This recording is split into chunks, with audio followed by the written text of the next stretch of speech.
Olá! No vídeo de hoje vamos aprender sobre as aplicações práticas dos conceitos apresentados na aula anterior. Antes de começar, recomendo assistir às aulas de introdução à calculadora HP12C, pois usaremos ela para realizar alguns cálculos de exemplos. Comecemos com a operação de desconto bancário de títulos. Imagine que você possua uma empresa e que acabou de terminar um serviço para um cliente.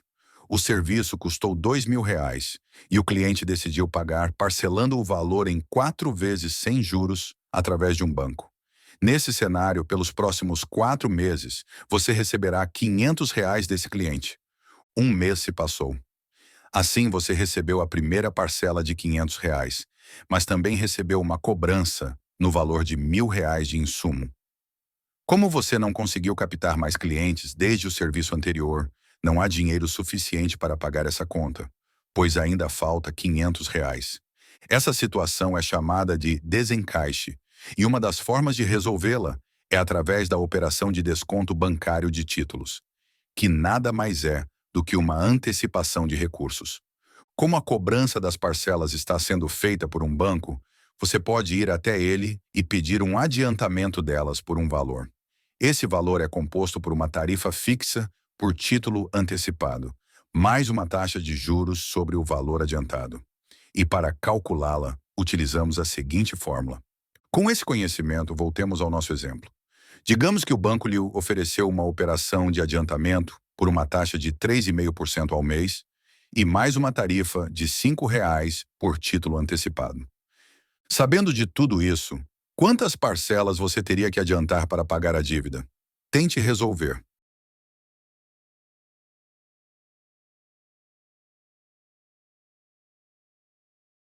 Se você adiantar somente uma parcela, que é exatamente o que deve, não terá dinheiro o suficiente, pois o banco irá cobrar a parte dele. Se adiantar as 3 parcelas que faltam, irá perder dinheiro, pois estará adiantando uma parcela a mais e pagando uma taxa de adiantamento para um dinheiro que não será usado no momento. A resposta correta é adiantar 2 parcelas. Dessa forma, terá dinheiro para pagar sua cobrança e não perderá dinheiro desnecessariamente. É importante avisar que a taxa de desconto bancário, que nesse caso é 3,5%, é diferente do custo efetivo total, que é a taxa que considera todos os custos envolvidos na operação. O custo efetivo total costuma ser maior, pois ele contabiliza os custos fixos, como, por exemplo, a tarifa de R$ 5 do exemplo.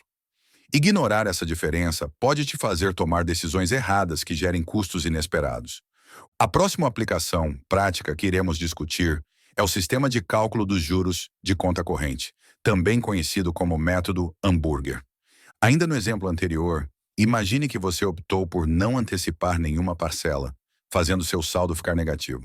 Com isso, você está basicamente usando o dinheiro do banco para pagar uma conta que você não tem como pagar, e ele vai cobrar juros sobre isso. A aplicação desses juros é diferente das outras, pois não há prazo definido para pagar. Ele acumula por dia em cima do valor devido e para de acumular quando sai do negativo. Então, digamos que para essa operação, o banco cobre uma taxa de juros de 5% ao mês e demorou um total de 8 dias até você conseguir pagar esse saldo negativo. Para calcular esses juros, dividimos a taxa mensal pela quantidade de dias num mês comercial. Assim, adaptamos a taxa mensal para uma taxa diária. Em seguida, multiplicamos o valor devido pela quantidade de dias e pela taxa diária, assim obtendo o total dos juros daquele mês.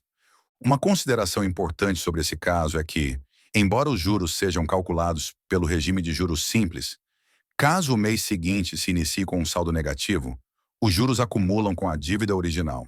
Ou seja, eles vão se comportar como se fossem calculados pelo regime de juros compostos. Então, digamos que você não conseguiu captar cliente algum pelos próximos 2 meses. Dado as informações anteriores, seu saldo negativo seria o seguinte. Existem algumas formas de se calcular o regime de juros compostos. Ferramentas como a calculadora financeira HP12C e o Excel fazem esse trabalho de forma prática e eficiente, mas todas elas se baseiam na seguinte fórmula. As variáveis que a constituem são o número de períodos, a taxa de juros, o valor presente, o valor das parcelas e o valor futuro. sendo que o valor presente, o valor futuro e o valor das parcelas possuem suas próprias fórmulas para serem achadas, que são baseadas na fórmula padrão de cálculo de juros compostos. Uma forma de visualizar todas as transações de um regime de juros compostos é através de um diagrama do fluxo de caixa. Assim não há confusão sobre quais valores são positivos ou negativos, pois colocar um sinal errado irá causar erro em seu cálculo. Por fim, o último conceito que abordarei hoje é sobre as diferentes taxas de juros aplicadas no mercado financeiro. Essas taxas podem receber diferentes nomes dependendo do contexto. Vejamos elas a seguir.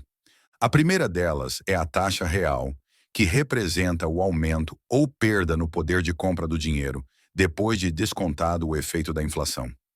Imagine a seguinte situação. Digamos que você possua R$ 1.000 e decidiu investir esse dinheiro por um ano. A rentabilidade líquida desse investimento foi de 10%, ou seja, agora você possui R$ 1.100. Mas acontece que um produto que você quer comprar, que há um ano atrás custava R$ 1.050, sofreu de um aumento de 2% de inflação e hoje custa R$ 1.071. O poder de compra atual deve fazer referência aos valores atuais do dinheiro e dos bens. Utilizando a fórmula da taxa real, podemos ver que o aumento real do poder de compra dessa operação foi de aproximadamente 7,84%.